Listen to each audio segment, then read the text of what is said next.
সাভারের আশুলিয়ায় বিভিন্ন বাড়িসহ খামারের গরু ডাকাতির প্রস্তুতকালে দুর্ধর্ষ ডাকাত দলের ৮ সদস্যকে গ্রেপ্তার করেছে ঢাকা জেলা উত্তর গোয়েন্দা ডিবি পুলিশ। এ সময় বিভিন্ন ধরনের দেশীয় অস্ত্র সহ ৩টি পিকআপ জব্দ করা হয়।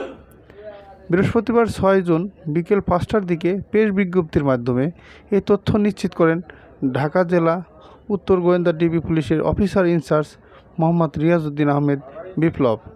এর আগে বুধবার ৫ই জুন রাতে আশুলিয়া ডেন্ডাবুর এলাকার উইলিয়াম সুইটার্সের সামনে থেকে ও পলাশবাড়ি এলাকার হাবিব সিএনজির নিকট থেকে তাদেরকে গ্রেপ্তার করা হয়। ডিবি পুলিশ জানায়, বুধবার রাতে গোপন সংবাদের ভিত্তিতে জানতে পারি আশুলিয়ায় বিভিন্ন বাড়িসহ খামারের গরু ডাকাতি প্রস্তুত নিচ্ছে একটি দুর্ধর্ষ ডাকাত দল। পরে এমন সংবাদের ভিত্তিতে অভিযান চালিয়ে তাদেরকে গ্রেপ্তার করা হয়।